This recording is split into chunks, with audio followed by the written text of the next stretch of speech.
eu abri um grupo, Rede de Mulheres Esportistas. Você está convidada, já te mandei o convite, tudo. E eu já estava vendo já. Você É acha que eu não estava daqui olhando? importante esse movimento feminino, sabe? A gente tem que Uhum. ter os nossos lugares, não é? Na sociedade. Com certeza, é isso mesmo. Com a empresa Ieros, voltada para os masters, é, infelizmente há o preconceito na sociedade em relação à idade, mas também tem em relação à mulher e à mulher esportista, da minha idade. Sim. E você que é multicampeã, né? Que Pois a idade não é um limite para você. Tava mas olhando aqui o, o olha, Elbert. É, a gente, a gente gostaria de fazer com que as coisas mudassem um pouquinho, né? Que fazer uma transformação dentro da sociedade, né? Convencer as pessoas que o esporte é absolutamente imprescindível na vida da gente todos os dias. Mas, enfim, eu estou muito feliz de você estar aqui. Você sabe que eu vi aquela no YouTube, você falando da origem do seu nome. E eu Sim. tinha ido procurar. E eu achei duas explicações. Uma dizendo que a origem do seu nome é árabe e Uhum. quer dizer fruto doce. Isso. E o número da sorte é o 523. Se você acreditar nisso, você marca aí. Mas e daí tem a outra explicação embaixo, dizendo que a pessoa, o nome Tandara é ousadia, espírito competitivo, independência, força de vontade. Então, olha, Exatamente. Se resume tudo ao que eu sou, né? Então, exatamente. deu muito certo. Casou meu nome com a pessoa que eu sou, né? Como atleta, na minha vida pessoal, em toda essa minha conquista, né? Pessoais. Então, para mim, é muito importante, porque a minha mãe, a gente já vinha conversando, né? E a minha mãe fala muito isso. Eu escolhi justamente por eu achar e enfim, eu como mãe sentir que você seria assim a sua vida. Então, casou exatamente aquilo que a gente queria, né? E Tandara, você que é mãe, você sabe que coração de mãe não se engana, né? Não se engana, exatamente. Como E é que assim, a minha mãe, eu não sei como que a minha mãe foi doida, né? Com 14 anos eu já saí de casa e eu nunca mais voltei. Então, primeiro teve toda a confiança dos meus pais, né? Enfim, e eu agradeço muito, muito, muito a eles enfim, por essa confiança depositada.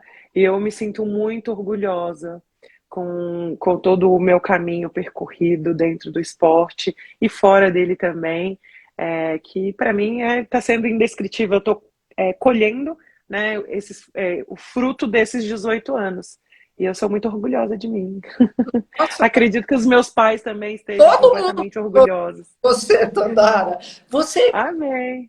eu vi também que você está acabando uma faculdade de administração, é isso? Isso, estou cursando administração também, Sim. né? Eu já vinha de um tempo, comecei desde, enfim, toda essa vida louca do esporte, eu nunca consegui frequentar diariamente, né?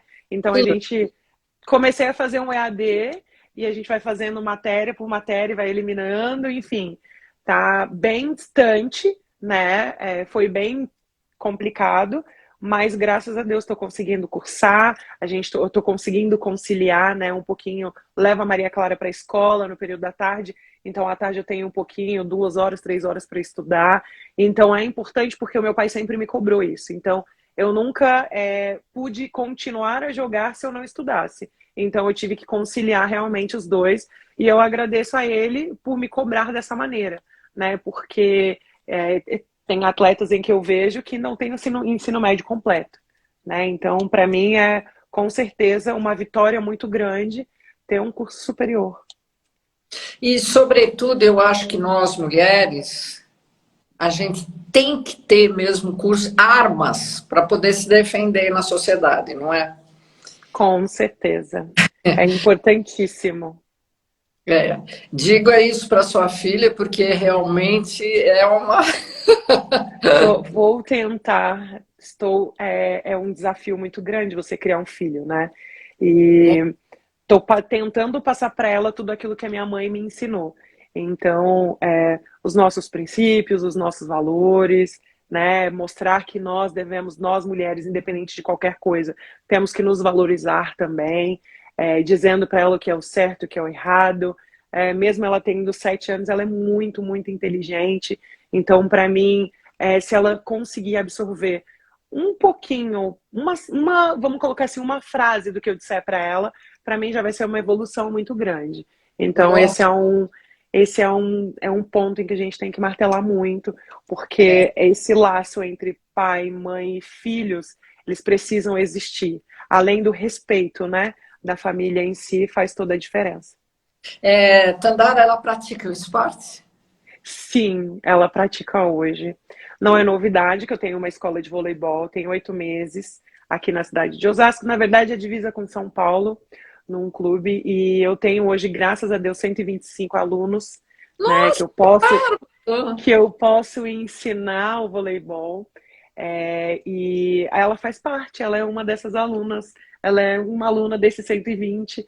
Então a gente está ensinando ali por baixo, saque por baixo, toque, manchete, e ela super gosta. Então, para mim, é muito gratificante ver a minha filha dentro de quadra e ela fala: eu vou sacar igual a mamãe, eu vou cair no chão igual a mamãe, eu vou atacar igual a minha mãe. Então, eu ser um espelho para ela é o caminho para que eu realize exatamente as coisas da maneira correta, para que ela venha fazer, né, igual, ser realmente um espelho para ela, mas de coisas boas. Eu acho tão importante essa participação dos filhos e dos pais no mesmo esporte, ou em esportes diferentes, mas que eles saiam juntos, né, para poder praticar o esporte. Isso cria Sim, laços muito diferentes daqueles só de casa, né? E você cria hábitos saudáveis, vocês levam o esporte para dentro de casa, conversam sobre aquilo, fazem novos projetos sobre o esporte. Olha, tem um campeonato ali, tem um campeonato acolá, e vai todo mundo junto. É a maneira mais saudável de você fazer com que a criança entenda e goste, né, de exatamente. uma prática esportiva, seja ela qual for, né? Pode ser que Exatamente. ela fala assim, ah, não, eu não quero mais jogar vôlei, eu vou jogar pebolim, tênis de mesa.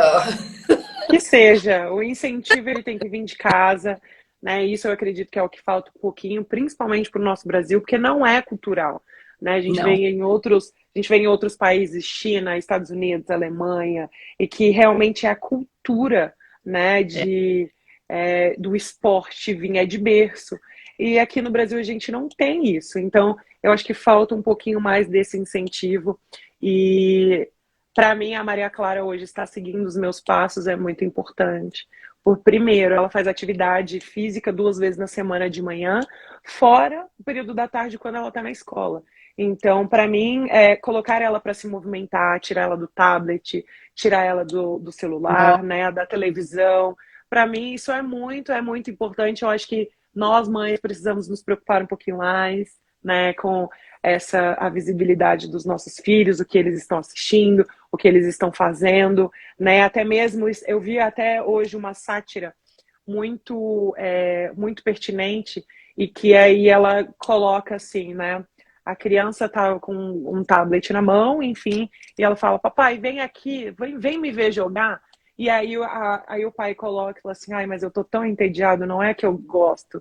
Mas aí fazer parte é importante, porque a gente vai criar uma memória dessa criança lá na frente, né? Então, por mais que seja horrível, seja completamente, tipo, sei lá, sabe? Não goste, mas fazer parte do dia a dia do seu filho é importante, mesmo que seja um pouco. Então, são essas memórias em que a gente tem que criar com os nossos filhos, seja praticando um esporte, seja jogando, compartilhando enfim, um aprendizado, um quebra-cabeça, né? Assim, são brincadeiras em que vão ficar marcadas e isso a gente vai criar para frente. Quem sabe os meus netos vão ter essas mesmas lembranças. Ah, mas Então, isso vai variando. olha, se depender da gente, a gente muda a sociedade. Esse é um objetivo. Na verdade, a gente não vai mudar, né? O que eu acho que a gente tem que somar. Isso, transformar, essa é a palavra correta. A gente É, precisa transformar o pensamento dessas pessoas, né? isso. Então, assim, se eu conseguir contaminar uma pessoa com esse pensamento e essa pessoa conseguir outra e outra e outra e outra, isso já se torna um Vale. bem muito grande. Então, querendo ou não, nós já estamos fazendo o nosso papel. É, Então, enfim, esse é o que a gente vai brigar mais ainda para que isso aconteça.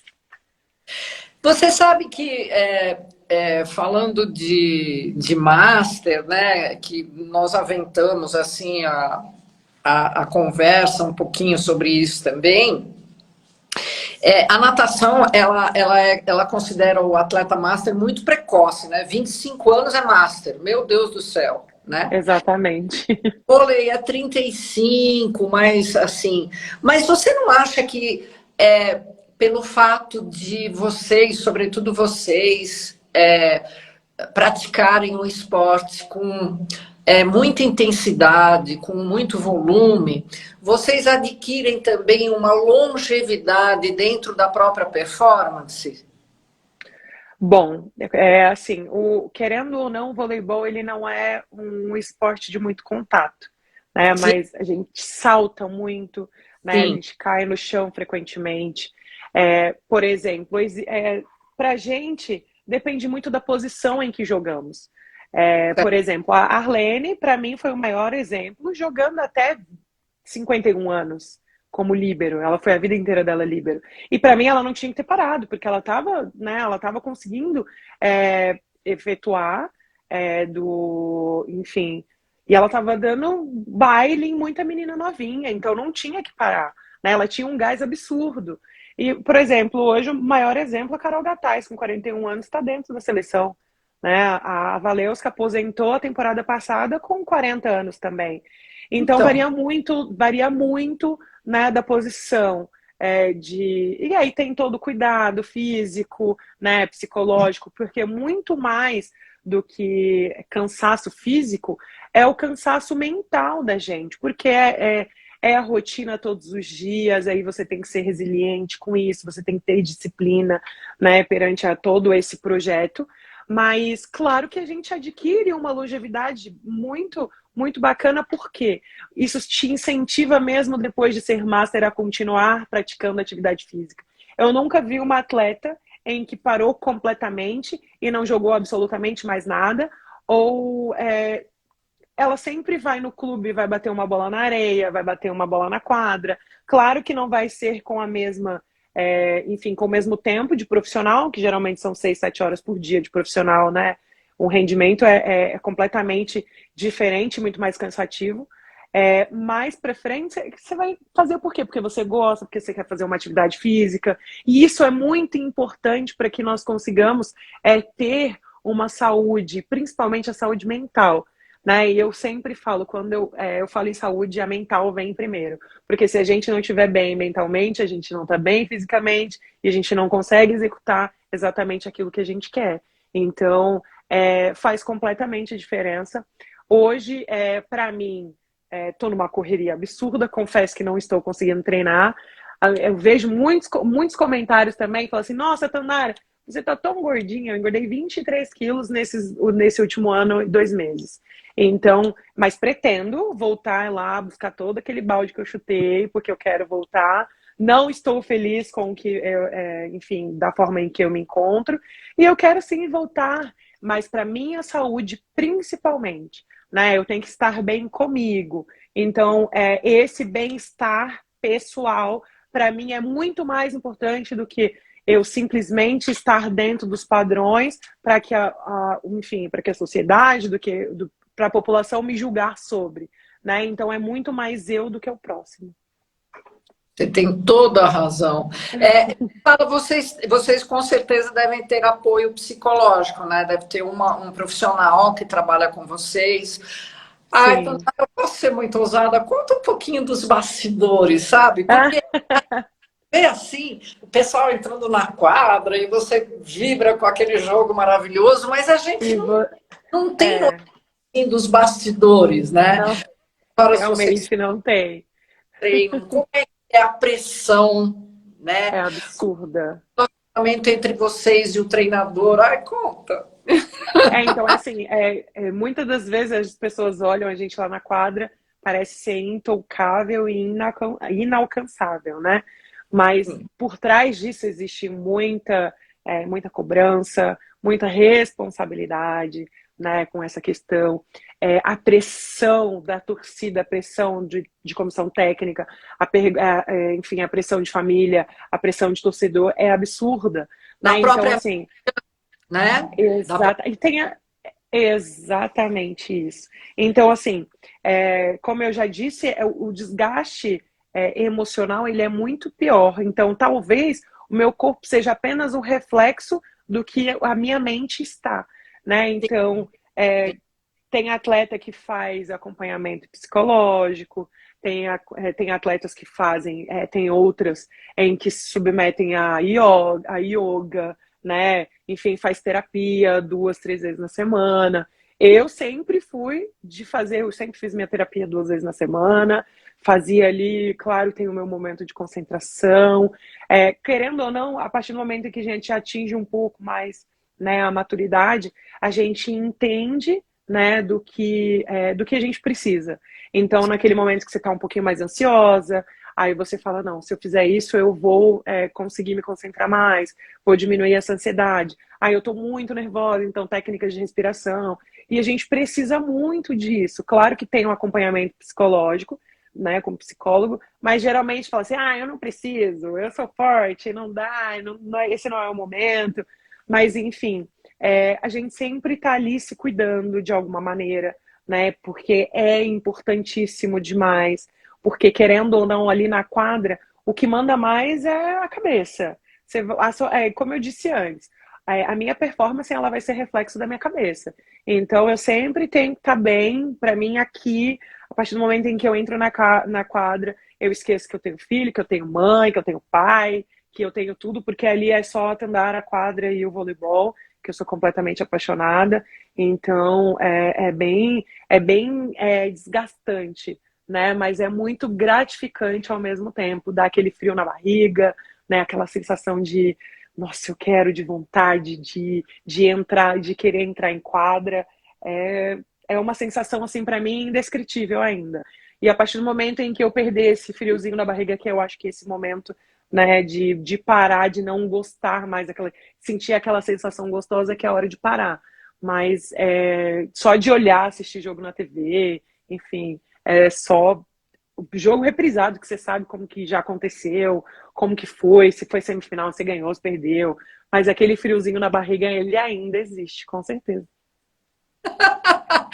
Como é que você, por exemplo, quando você está na quadra jogando, absolutamente eu tenho a impressão de que vocês têm uma capacidade de concentração fora de série, né? Como todo atleta desse nível deve ter. Você vê um tenista, você não consegue nem identificar o que ele está O que que sentindo. ele tá sentindo? Né? É. E você, por exemplo, você se desliga completamente a ponto de nem mesmo escutar a torcida, ou essa torcida ela é importante para vocês? Vou falar para mim, tá? E eu acredito que isso Lógico. seja uma opinião da maioria, né, das Sim. atletas.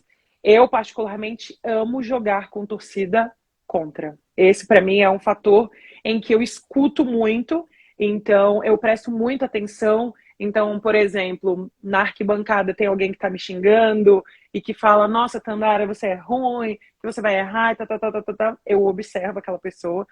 Claro que eu não vou saber nome, mas eu sei, né, a fisionomia dela. E no final, muito já aconteceu de, por exemplo, chegar no final e falar assim, tira uma foto comigo. Assim, não vou tirar que você estava me xingando. Não, mas como assim? Não é. Eu falei assim, sim, você estava lá me xingando, eu vi. Você estava me xingando assim, sim, sim, sim. A pessoa, não, mas é jogo, sabe? Então eu, particularmente, eu tive que aprender isso com o tempo também, porque principalmente a gente não pode mostrar fragilidade para o nosso adversário. Então eu tenho Sim. que me mostrar muito confiante, eu tenho que me mostrar que eu tô ali, tipo, intocável e que eu sou inabalável, né? Mas talvez aqui dentro da cabeça as coisas estão rolando, estão acontecendo, e é de uma maneira absurda, e você vai. E você tá aqui quase se perdendo, mas tem que passar uma aparência. Mas aí Sabe? tem dia também que é impossível você colocar uma máscara e dizer, tipo, hoje eu Sim. não consigo. Tem momentos, a gente não é uma máquina, né? Não. Então a gente tem os dias em que não dá. Então, mas a maior parte do tempo é necessário, principalmente para não mostrar fragilidade para o adversário. Então, você sabe que foi muito interessante uma live que eu fiz com o Jaime Arocha. Você já ouviu falar dele? Sim, Dançarino, um coreógrafo fenomenal, sabe? Ele é exatamente. fora de série, esse homem. Aí eu perguntei para ele como ele trabalha com dança, com teatro e tudo mais. Então eu perguntei para ele assim, Jaime, você acha que o esporte é uma arte? Né? Ele falou, lógico que é, né? Então agora você está falando isso e veja bem, você falou, a gente tem que se mostrar. Então, na realidade, não deixa de ser um teatro, né? Com Você certeza. palco iluminado, né? E você está vestindo uma máscara e interpretando um papel que às vezes não condiz com aquilo que você está sentindo, Exatamente. É exatamente isso. né? E é muito interessante porque a gente tem que lidar com os nossos próprios sentimentos Sim, e a gente não pode deixar isso transparecer. E quando a gente erra, é o simplesmente estalar de dedos. Se a gente ficar remoendo, a gente não consegue evoluir e ou a gente simplesmente passa por cima e segue a vida, né? Então a gente aprende com aquele erro para a gente não efetuar ele de novo. Então é muito isso, é um teatro realmente, onde nós ali somos os atores principais do espetáculo e que, enfim, ao fechar das cortinas, alguém vai sair vencedor disso. meu Deus do céu, mas e como é que é esse, por exemplo, vocês têm uma sala lá antes de entrar no palco, né? No Vocês vestiário. as, as adversárias, como é que funciona? Na verdade, são vestiários diferentes, né? Talvez até mesmo um do lado do outro. Mas Sim, aí cada um tem a sua, enfim, tem a sua concentração, né? A sua sim. maneira de se concentrar. Por exemplo, existem aquelas jogadoras e que dançam e que cantam e que estão ali sempre conversando e tá no vestiário. Existe aquela que tá com o fone bonitinho ali, se concentrando, não gosta de olhos fechados, não fala nada. Mas aí, por exemplo, eu sempre fui uma jogadora que, ao chegar dentro do vestiário, eu não vinha pronta. Eu chegava, cabelo solto, roupa que não era do treino, do jogo. Então, eu chegava, me trocava, arrumava o cabelo, fazia uma maquiagem. Então, tipo, cantava um pouco e vinha, enfim. Sempre fui muito descontraída. Essa foi a minha maneira que eu encontrei de me concentrar nos jogos. Mas aí, por exemplo, o jogo, quando você me via muito quietinha, era que, tipo, por exemplo, aconteceu alguma coisa errada, né? Ou, tipo, eu não tava bem, porque eu sempre fui muito de falar, sempre fui muito de brincar com as meninas dentro do vestiário. Então, a gente não tem esse contato, né, com o adversário, porque naquele momento ali você tá, ó, assim, é matar ou morrer, eu quero matar, eu não quero morrer, né? Então, mais ou menos esse é o pensamento, né, de chegar, de você, enfim, sempre faço a minha oração antes de entrar na quadra, né, enfim, de essa troca mesmo comigo, né, de pensamentos, visualizações, em que para mim era uma técnica muito importante, né, de me visualizar dentro da quadra em uma dificuldade, né, como eu vou fazer para sair. Isso para mim é muito importante e que eu trouxe isso da quadra para minha vida, né? Então, para mim não foi somente dentro das quadras, né? Eu trouxe também para minha vida para que eu saia de uma dificuldade. É impressionante como o esporte lapida o caráter da pessoa, né? A gente aprende a ser disciplinado, a ser. Sabe que uma das grandes coisas é ter que ser humilde. Exatamente. Exatamente, esse é o segredo. Tem que ser humilde, porque senão você não vai evoluir. Não. Você tem que saber o momento de você pedir desculpa ou de você reconhecer que você não é tão bom para que você treine todos os dias, repetição, para que você melhore, né? Então não adianta eu chegar e eu sou a melhor nisso e eu não vou treinar porque eu já sei. Não. Tudo é questão de crescimento. Você precisa ter a hombridade também de você reconhecer o teu erro e falar assim, não, calma, vamos sentar aqui, eu preciso consertar, né? Então eu preciso consertar esse movimento que está errado, eu quero aprender. Você tem que sentir, por exemplo, não é nem confiança, né? Porque a confiança, para mim, ele é uma montanha russa, porque tem dia em que você está muito, depende do período em que você se encontra, ou você está um pouco mais abaixo e você precisa de um, dois, três jogos bem para que você, essa confiança, você volte, né? Mas você falou para mim a palavra-chave, é humildade. Eu sempre fui uma atleta que para mim, eu sempre gostei de treinar, eu sempre gostei muito de treinar. E para mim o reflexo do meu jogo seria o meu treino. Então eu me dava ao máximo, eu treinava, chegava meia hora antes, ficava meia hora depois. Então, para mim isso era muito importante e eu gostava disso, mas não para os outros, não para mostrar para os outros que eu treinava, o que eu queria, né? Então, para mim é a questão de realmente de me sentir melhor, mas na minha cabeça, para mim, não mostrar para os outros, né? Eu acredito que isso também faça parte, né, da humildade, a gente reconhecer isso quando a nossa fragilidade e a gente lapidar um pouquinho mais isso, mas com a chance de pedir ajuda, de estender a mão e puxar alguém quando está na dificuldade também, de você simplesmente dar uma palavra em poder levantar uma pessoa que está no chão. Para mim, isso é o melhor de tudo. E como é que é esse vínculo e todo esse tratamento da parte interna com o treinador? Eu sempre fui uma jogadora que sempre gostei muito de externar aquilo né, que eu penso, principalmente com o técnico, porque, por exemplo, as pessoas me perguntam, Tandara, como é jogar com o Zé e como é jogar com o Bernardo? Quem é melhor? Para mim, eles são completamente diferentes, têm características completamente diferentes. Uma coisa, eles são completamente iguais. Eles ficam na beira da quadra gritando o tempo inteiro. Para mim, isso não muda. Então, eu sempre me incomodei muito em ouvir o meu nome. Tandara, Tandara, tipo, sabe, pontuando cada vez mais. Então, eu sempre cheguei perto dele e falei assim, olha, fala uma coisa, deixa eu, né, a gente já estudou durante a semana toda, né, então, por exemplo, deixa eu fazer o meu jogo aqui, vamos indo de acordo com as coisas forem acontecendo, vai me dando um toque, eu vou perguntando para você como que a gente pode fazer, né, então, esse relacionamento com o técnico é muito importante, porque ele precisa saber até onde ele pode chegar comigo, e eu preciso entender também até onde eu posso chegar com ele. Então, essa cumplicidade, ela tem que existir, porque é importante para a evolução dos dois, né? Então, você sentir uma confiança do técnico é importante, porque você vai fazer, nossa, ele está se importando comigo, ele está me ajudando e eu posso agregar cada vez mais para o time, né? Então, eu sempre fui essa jogadora de conversar bastante, né? Então, eu gosto de ouvir, né? As pessoas, olha, Tandara,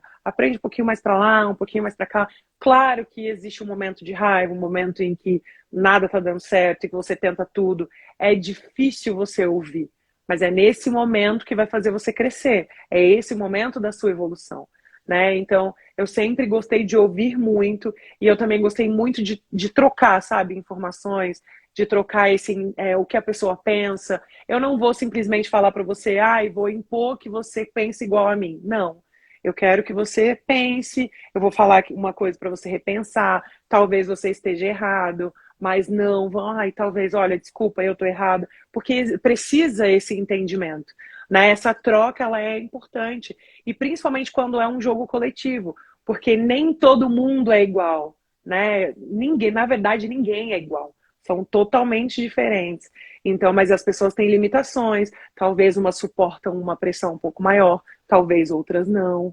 Se você gritar, talvez ela se diminua, mas se você falar, olha, tá bom, beleza, ela vai render muito mais, né? Então isso é importante para o técnico também, para ele ter essa sensibilidade de como chegar para cobrar essa atleta.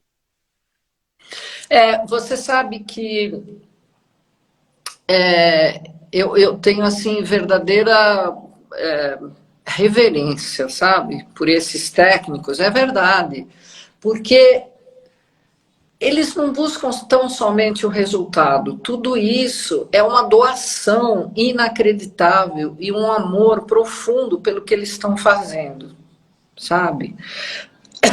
Eu tive a oportunidade de fazer uma live com o Márcio Latuf, que é um enorme técnico da natação brasileira. E, nossa senhora, é uma pessoa assim apaixonada pelo que ele faz. Então, eu acredito que existe, lógico, toda a parte de profissionalismo, de responsabilidade, não é? Do próprio trabalho que exige isso. Mas, gente, se esse técnico não amar o que ele faz e não souber enxergar, tiver uma sensibilidade à flor da pele para enxergar cada um dos componentes de uma equipe e como que ele vai trabalhar toda essa constelação, né, cada estrelinha, para que você monte uma constelação que aquilo lá funcione, né, como um balé, todo mundo junto, todo mundo na mesma... Seria difícil, né, fazer alguma coisa sem isso, né? Com certeza. Primeiramente, você tem que ser completamente apaixonado. E hoje são muito poucos, né, esses profissionais que realmente gostam de estar envolvidos, gostam de passar este ensinamento. Não estão simplesmente ali batendo o cartãozinho, estou aqui fazendo a minha função, vou embora. Salário que vai cair, né? Exatamente.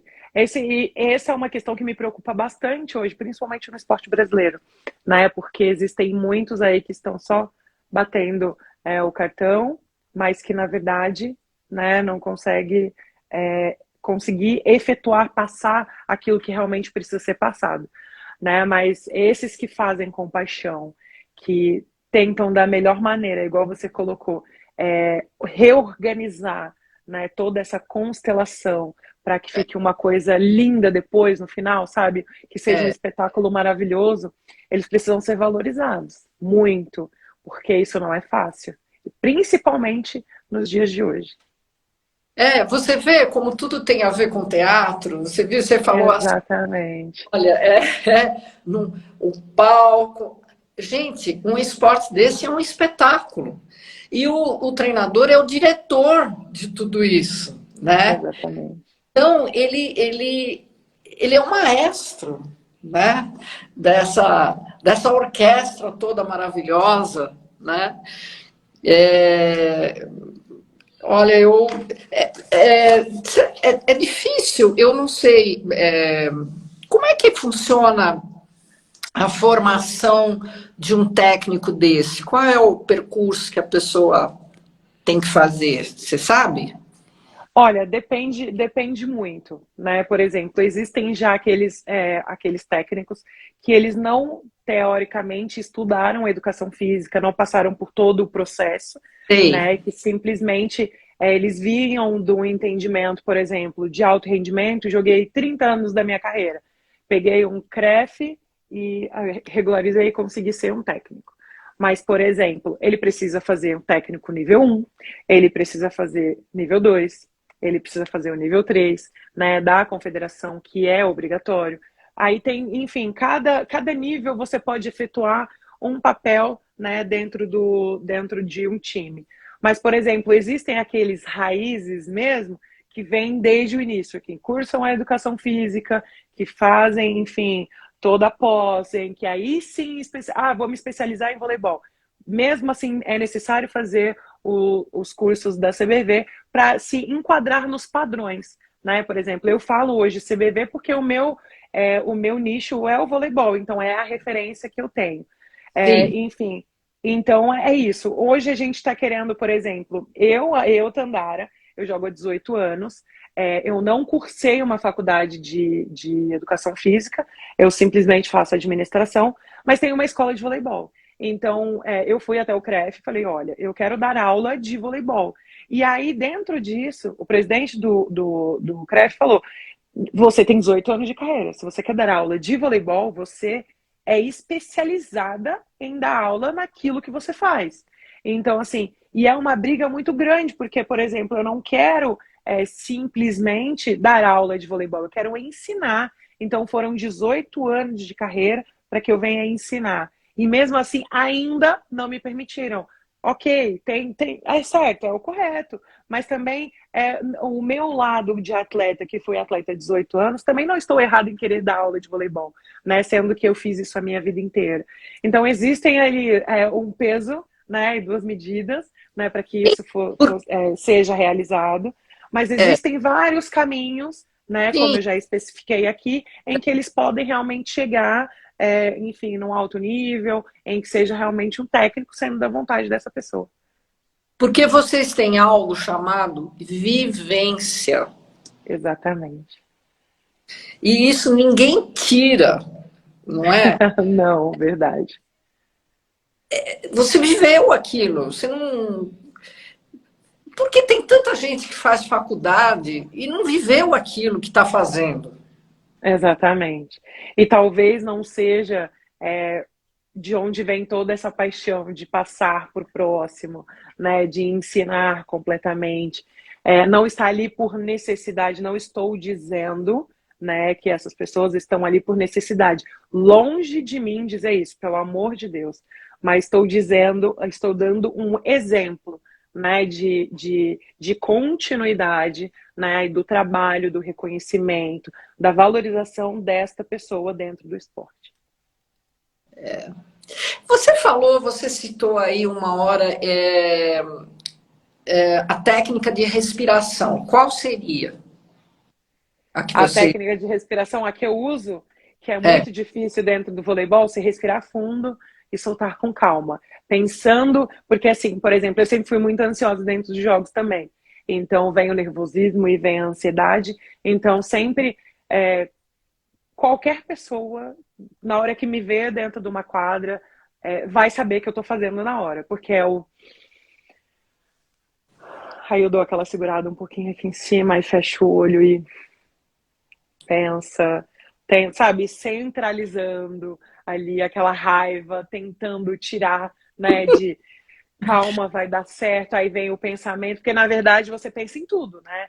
Você pensa no erro, você pensa no acerto, você tá nervosa, você tá ansiosa, e é um mix de sensações, de sentimentos que você tem que focalizar tudo ali, ó, centralizar, na verdade, e para você não tomar uma decisão errada, né? Ou até mesmo, sei lá, uma atitude. Então,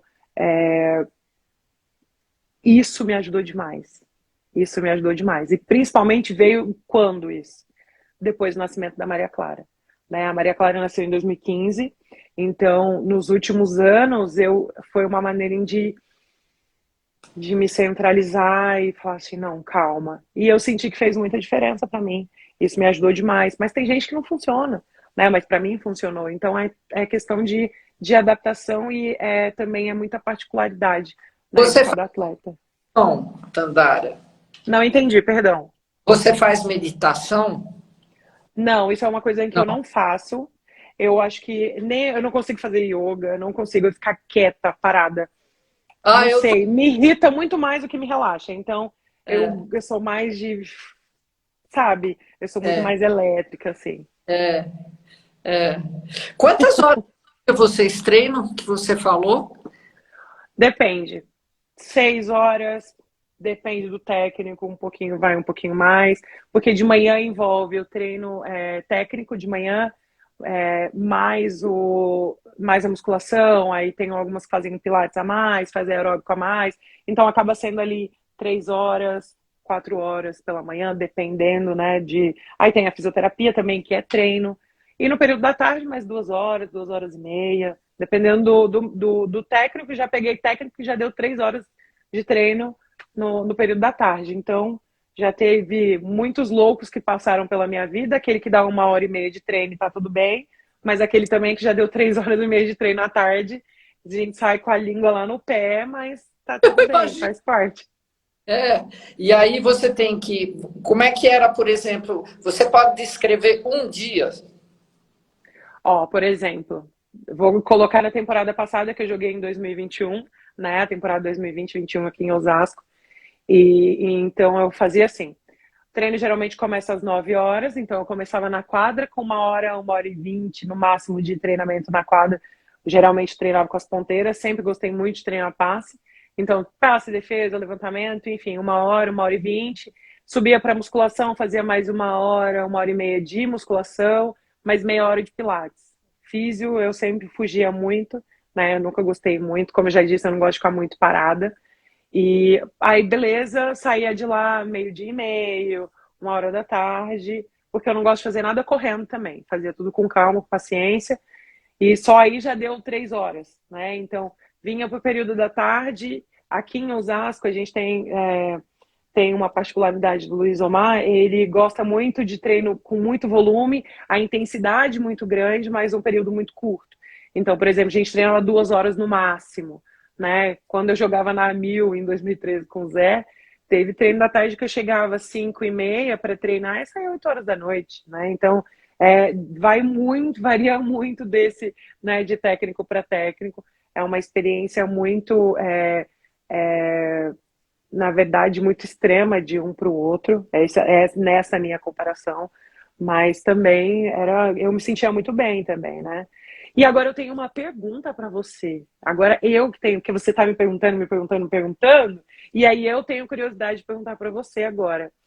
Você já é uma atleta muito experiente, e eu gostaria de saber, como você se prepara hoje, porque eu sei que ainda você compete, né, e que está correndo atrás, né, dos seus objetivos, né, brigando cada vez mais pela visibilidade do atleta master, né, em busca de patrocínio, de tudo isso, né, e de reconhecimento principalmente. Mas eu queria Hum. saber de você, como você se prepara. Ai, olha, natação é um esporte. Bom, eu sou apaixonada, eu poderia passar horas falando sobre isso, né? Mas ele é um esporte que requer muita sensibilidade dentro d'água. Então, por isso que ele é um esporte que você não pode deixar de fazer nenhum dia.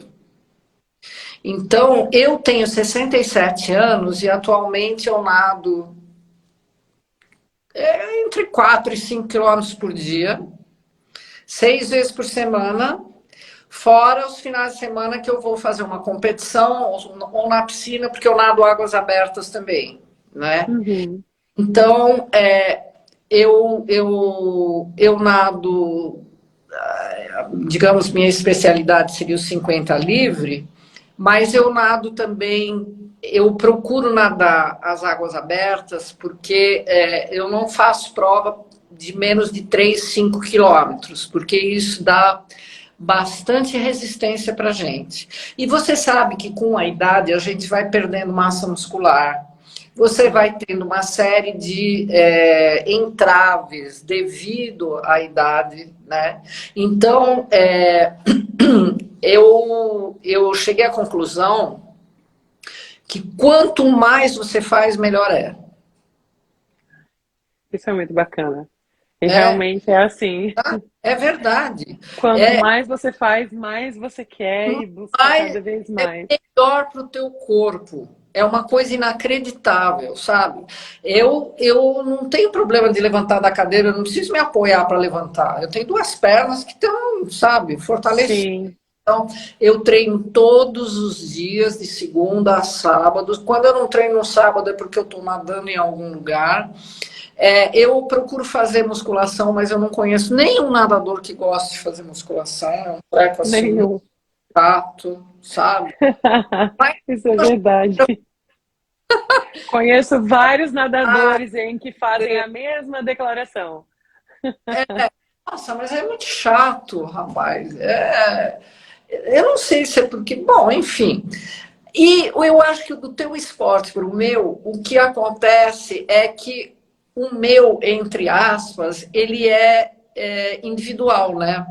Sim, E o seu é um esporte em equipe. Então eu acho assim que é um exercício, né? Que por exemplo, a gente faz esse exercício de fazer uma equipe quando tem revezamento. Então, o revezamento tira a gente dessa zona de conforto de fazer um esporte individual, né? entendi. Você se projeta como um responsável por mais três pessoas, né? E Sim. pelo resultado. Então, é uma coisa assim muito bacana e que eu às vezes eu acho que o nadador ele deveria fazer mais esporte. Pá, e eu queria te fazer uma outra pergunta também. Eu queria saber qual a sua maior dificuldade hoje como uma atleta master, né, de Ai, ó, 67 anos. são várias as dificuldades, Tandara, várias. A primeira, ó, eu abri essa empresa justamente por essas dificuldades que nós todos encontramos, porque eu e um amigo meu, nós fizemos uma pesquisa muito interessante que deu 1.170 respostas de diversos atletas de várias modalidades. E a resposta foi unânime, 95% se sentem invisíveis. As pessoas não conseguem, a sociedade não consegue entender o que há por trás da nossa vida, do dia a dia. Nós não somos, Deus me livre, não me entenda mal, mas assim, o dia a dia da gente, ele não difere muito do seu. Sim, A gente deixa a vida social de lado, a gente deixa muito a vida familiar de lado também. Existe, além do mais, a dificuldade da profissão, do trabalho, em que muitas vezes o trabalho não permite que a gente treine da maneira como a gente gostaria, né? Inexiste completamente todo e qualquer aporte de ajuda, né? Então, os master, eles são atletas que se autofinanciam, exatamente. sabe? E a gente sente bastante, né? Eu vejo, principalmente assim, nós somos atletas, mas querendo ou não, a gente se socializa com outros esportes também. E eu Sim, vejo muito essa mesma dificuldade hoje que você tem de master, as pessoas, principalmente os atletas de esportes individuais, elas enfrentam muito isso.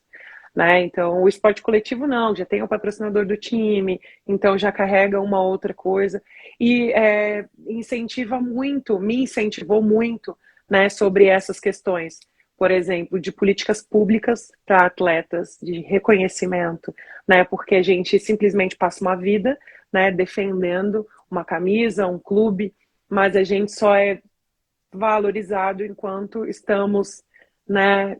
E a gente geralmente fala que nós somos descartáveis, enquanto não servimos mais para nada, simplesmente nos amassam e jogam no lixo. Mas e depois?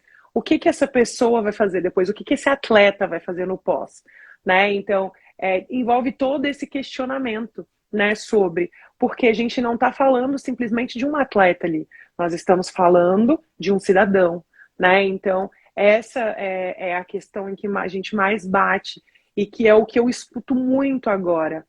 O que que eu vou fazer depois no meu pós-carreira? Qual vai ser o meu direcionamento? O que eu fiz para ter o meu reconhecimento agora depois de tanto tempo? Né? Então precisa ter. Atleta não tem aposentadoria, e enquanto competimos, simplesmente somos uma máquina em que quando a gasolina acaba, né, o combustível acaba, tá tudo bem. Não, não tá tudo bem. A gente precisa entender o que acontece, principalmente nesse pós-carreira, porque ele precisa de um direcionamento. Ele simplesmente vai parar a sua vida e depois ele vai fazer o que? Ele vai trabalhar, qual vai ser o segmento dele, né? Então a gente precisa entender isso também. É uma coisa em que eu venho pesquisando muito e por isso também conversando com você, né? Eu acho que o Elbert também já conversou com você, tirou algumas dúvidas que na verdade são minhas, né? E eu queria entender, porque eu já conversei com pessoas do atletismo, né? Enfim, do handball, do basquetebol, né? De natação também. Então a gente precisa entender aonde a gente pode modificar. E aí entra a Tandara, candidata a deputada federal, né? Porque eu preciso ouvir. Eu vou acrescentar mais uma coisa que eu acho que existe uma dificuldade muito grande, uma carência enorme aqui no Brasil. Desculpa, mas é nas universidades. Quando você vai pesquisar sobre, por exemplo, pesquisa.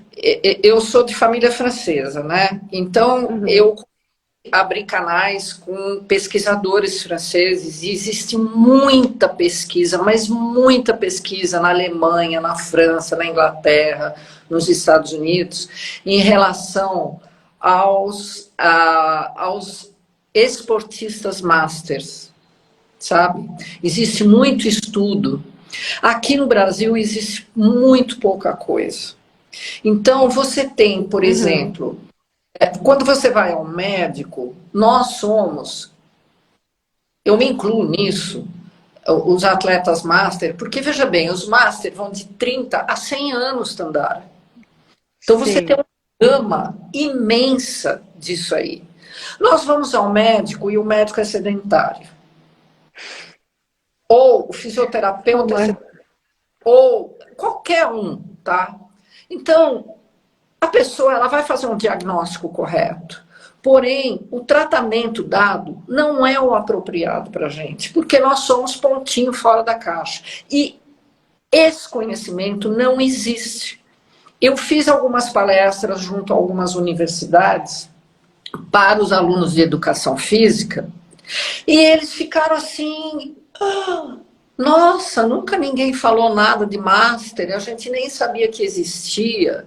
Então você pega um professor de educação física, existem excelentes professores de educação física atualmente para os master, mas veja bem, são ex-atletas, sabe, daquela modalidade que continuam competindo e formados em educação física e que dão treinos para os atletas master.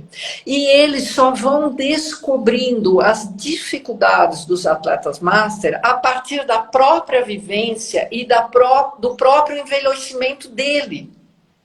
Então, você tem professores de educação física maravilhosos, excelentes, que foram atletas e que dão aula para atletas master, mas eles são excelentes para a faixa etária dele ou para aquela que ele já passou. Você está entendendo? Sim, eu entendi. Existe uma carência muito grande de pesquisa, de desenvolvimento de tese, de doutorado, de mestrado. E eu estou batendo nisso. Tudo que envolve, teoricamente, a capacitação desse profissional. Ele precisa entender, né? Enfim, todo o que engloba, né, a educação física.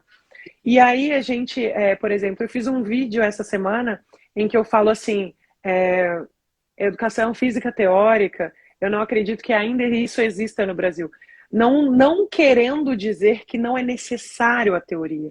Claro que a teoria ela é necessária, principalmente por isso, para a gente se capacitar, para a gente se fazer entender. Claro que tem regras, enfim.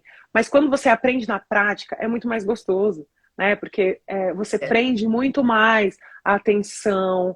Então, esse é o momento, né, de capacitação. Eu entendo completamente o que você disse.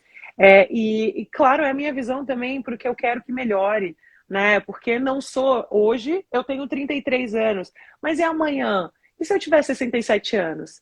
Né? E eu quiser jogar também? Quero continuar jogando voleibol. E aí eu não vou conseguir jogar com a mesma velocidade. Então ele tem que ser adaptado. Né? Então, e hoje já existe o voleibol adaptado. Então eu vi, por exemplo, né, fazendo, enfim, campanha em todo o estado, eu vi vários times, assim como a sua idade, 67, 70 anos, jogar adaptado. E eu falei assim, gente, será que eu consigo? Não, consegue sim, vem cá. E é gostoso você aprender na prática, né? Então, essa capacitação, ela precisa existir sim, e ela é necessária, porque os tempos passam, a juventude envelhece, né? Então, e essas pessoas enfim, que envelhecem, elas também querem se sentir importante dentro dessa mesma atividade. Então, Olha, a gente precisa se atualizar de alguma maneira. olha, é tão gostoso falar com pessoas assim que têm essa vivência, que entendem. Você sabe que eu tenho uma frase que é assim: todos seremos masters. Sim. Eu sou Todos, master com 33 anos. sabe? Então, é um caminho inexorável, Tandara. Você não foge disso. E o IBGE, ele projetou que está logo ali. Nós seremos um país onde os idosos serão em maior número do que os jovens. Sim, Então, se a medicina não começar a mudar e não houver uma política pública, uma política realmente voltada para isso, não é ver a medicina como tratar, é ver a medicina como prevenir, como prevenir. sabe? Você tem que ter prevenção, e a prevenção, ela passa pela atividade física, não tem 35 caminhos. Porque a atividade física, ela também proporciona essa sociabilização que é altamente importante, sabe? Para longevidade com qualidade de vida. Então, as pessoas têm que ter consciência de que elas são as responsáveis pela própria saúde. Com Tá? certeza. Então, tem que correr atrás, tem que formar uma nova rede neural para você conseguir ter um outro comportamento, E a né? gente sabe que é muito difícil, né, você ter uma resiliência, ter uma rotina, né, de você incluir, E, porque principalmente é quando a pessoa fala assim, geralmente começa uma atividade física, ai, tô de dieta, preciso emagrecer, sempre assimila isso. Não, gente, não é somente para o emagrecer, é para a saúde, né, de que a gente tem que investir na gente. Então, e toda mudança, ela é dolorosa. sim, Toda transformação ela é necessária e ela causa dor, né? Então a gente precisa ter adaptação. Vai doer no início, mas e depois? A gente vai conseguir se acostumar, a gente vai ter uma rotina e daqui a pouco você vai falar: nossa, eu tô me sentindo muito bem. Eu de verdade não conheci ninguém na minha vida, né, de que começou a fazer atividade física e se arrependeu depois dizendo que me eu, fez mal, machuquei por isso. Não. Nossa, eu me senti muito bem, tô muito bem, eu quero mais, eu tô correndo mais, tô me sentindo, né, que eu tô melhor, tô mais forte, tô mais auto, disposta. autoestima. A autoestima melhora e vai ser Ah, automático. E aí é como eu disse, é o natural. O que tá aqui vai passar, o que tá interno vai passar a ser externo e vai ser importante para a evolução de cada um. é... Tandara, olha, eu te desejo o maior sucesso do mundo. Depender de mim, você já está lá. Amém. E nós, mulheres, nós temos um papel preponderante na transformação da nossa sociedade. Nós somos mães de homens e de meninas, né? De meninos e meninas. Então, a gente tem uma responsabilidade grande nessa transformação. Nós somos formadoras de opinião, Com né? certeza. Nós somos o exemplo da evidência, né, de que o esporte ele dá uma longevidade com qualidade de vida. Porque às vezes a pessoa fala assim, não, mas é importante a longevidade. Mas a pessoa tem 75 anos, está numa cadeira de roda e vai viver até os 90 dessa maneira. Qual é a qualidade de vida que essa pessoa tem? Exatamente. Não é procurar a longevidade, é procurar ela com qualidade de vida. E a qualidade de vida, ela passa para fazer com que essa máquina funcione, não é? Todos os... Exatamente. Exatamente. E hoje, esse, como eu disse antes, é um fator em que praticamente me empurrou cada vez mais e me empurra todos os dias, né, para a política. É exatamente isso.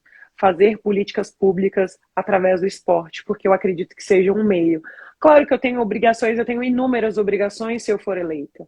Segurança, educação, habitação, saúde, né? Então, mas e o restante? O que eu posso fazer de diferente? Né? Então, esse é o meu viés. É o viés vindo de projetos sociais, a valorização do terceiro setor, do esporte em si, e tudo que envolve o esporte.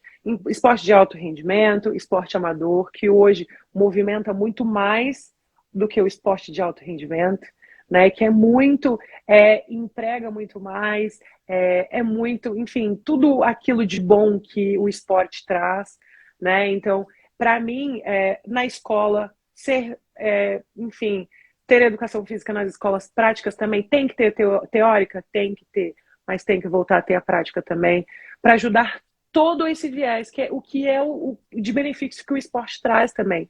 É o que me ensinou, é o que transformou a minha vida, e pode transformar a vida de outras pessoas também, dando direcionamento, saúde, longevidade com qualidade.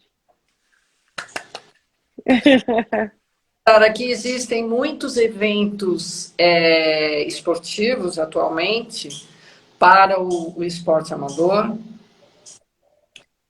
E eu já conversei com vários organizadores, né, idealizadores desses eventos, e eles só corroboraram o que eu já sabia, né? Não haveria nenhum evento se não houvesse master. Exatamente. É o que movimenta muito mais o mundo esportivo, seja qualquer esporte, né? Então a gente vê, por exemplo, no final de semana passado eu estava no futebol amador, na final da Taça da Amizade, em Santo André, 35 mais, em que tinha quase 4.000 pessoas dentro do campo, né? Enfim, dentro do complexo esportivo, e que a sensação tinha o túnel, tinha fogos, tinha torcida, tinha TV, tinha tudo, né? E assim, ele foi movimentado muito mais do que o próprio amador, o próprio profissional, né? Então, e os caras estão ali, ó, sentindo o atleta, é o meu momento, eles se sentem importantes, isso é importante, valorizar o ser humano, né? Principalmente isso, né? E que a gente tem que fazer esse trabalho para fomentar ele para o Brasil inteiro, porque faz a diferença, né? E se faz a diferença para 5, 6, 7, 10, 15, pode fazer para muitos, para milhares. Provado que com R$ 1 que você investe no esporte, você economiza 3,40 centavos na saúde. Na saúde. Então, precisamos investir mais no esporte para diminuir o custo da nossa saúde. Falou tudo! Exatamente. Fabi, Ó, muito obrigada. Me sinto muito honrada em falar com você. Eu nunca vi tanta gente, tem um monte de pergunta aqui que eu não consegui nem ler. É assim, sabe? Não tem problema, me coloca à disposição para que a gente converse uma outra oportunidade, a gente fale mais sobre o esporte, sobre esse universo maravilhoso que é o esporte, em que envolve inúmeras pessoas diferentes de raça, cor, enfim, idade, sexo, enfim, tudo. E a gente precisa ser discutido, a gente precisa ouvir. Para mim é muito importante ouvir a tua opinião, principalmente pela sua experiência, pela sua vivência dentro do esporte, dentro da natação. Né? Para essa troca de aprendizado é fundamental para o crescimento de ambos. Olha, eu só queria fechar falando o seguinte: uma das coisas mais bonitas do Esporte Master é que as pessoas não olham para o passado.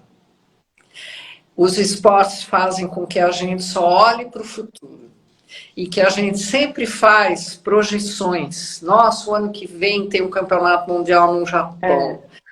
Não se vive nem no passado, nem do passado, entendeu? Então você cria novas expectativas, você cria novos objetivos e isso te dá o ânimo de continuar indo treinar e de ficar bem, sabe? Essa é uma das belezas mais assim fundamentais, eu acho, que do esporte depois quando a gente vira master. Isso é verdade. Eu confesso que ainda não senti isso, Não porque ainda não pretendo parar. temos master. Pretendo seguir ainda. Tenho muita lenha para queimar. Sim. Tô gordinha agora, tô, mas isso pode passar, isso é só um momento, né? Mas eu tenho pretensão sim de voltar e quero também, porque não foi assim que eu comecei a minha carreira e quero finalizar com chave de ouro também. Então não vai ser agora nesta situação. Então, para aqueles que estão se perguntando, já se aposentou? Não, não se aposentou. Tamara vai voltar para a seleção? Quero voltar. Independente de qualquer situação, quero voltar primeiro. Quero ser eleita também. Nunca ninguém o fez. Ser deputado e ser atleta também. Vou tentar. O não eu já tenho. Preciso tentar para ver se eu consigo. Então, mas que Deus me abençoe nesse caminho. Ser candidata a deputada federal pelo estado de São Paulo não é fácil, né? Então, estou numa briga muito grande, numa transição completamente diferente. Porém, me sinto muito feliz, estou muito feliz com o que eu venho fazendo, né? Estou sendo muito bem recebida em todos os lugares em que eu vou, isso é muito importante, fazer com que as pessoas me ouçam, escutam, né, o que eu defendo, o que eu acredito, o que eu quero transformar também, ouvem as minhas experiências, e para mim isso é muito importante, passar essa minha experiência, essa vivência dentro do esporte para políticas públicas também. Então esse é o meu objetivo. Muitíssimo obrigada, me sinto honrada de novo, né, por enfim, ter essa noite, né, essa 1h30 de aprendizado com você, né, sobre a sua vivência, muito mais curiosa comigo, né, das questões, enfim, mas a gente com certeza vai ter um próximo bate-papo e que aí sim eu vou vir, com várias perguntas para você, da sua vivência, das suas dificuldades, cada vez mais já sabendo delas, né? Mas com que as pessoas enxerguem a dificuldade também, mas o quão apaixonante é esse universo. Verdade. Muito obrigada, Tandara. Olha, você foi maravilhosa. Obrigada pelo tempo que você dispôs para a gente, viu? Você tem um sorriso largo, lindo. Obrigada. Made in Dr. Caio, Dr. Caio tá vendo essa live aí, Ele é o responsável por esse sorriso que deu um upzinho nele. Com certeza eu te desejo toda a boa sorte do mundo e 15/11. Amém! Verdade, Gente, dia 2 de outubro está chegando. E, dá uma pensadinha, 15/11. Tchau, querida. Muito obrigada a todos vocês que participaram disso aqui. Um beijão enorme. Obrigada a todos que nos acompanharam e passaram por aqui um pouquinho, nos deram esse 1 minutinho de atenção. Muito obrigada. Um beijão, querida. Amém. Um beijo. Tchau.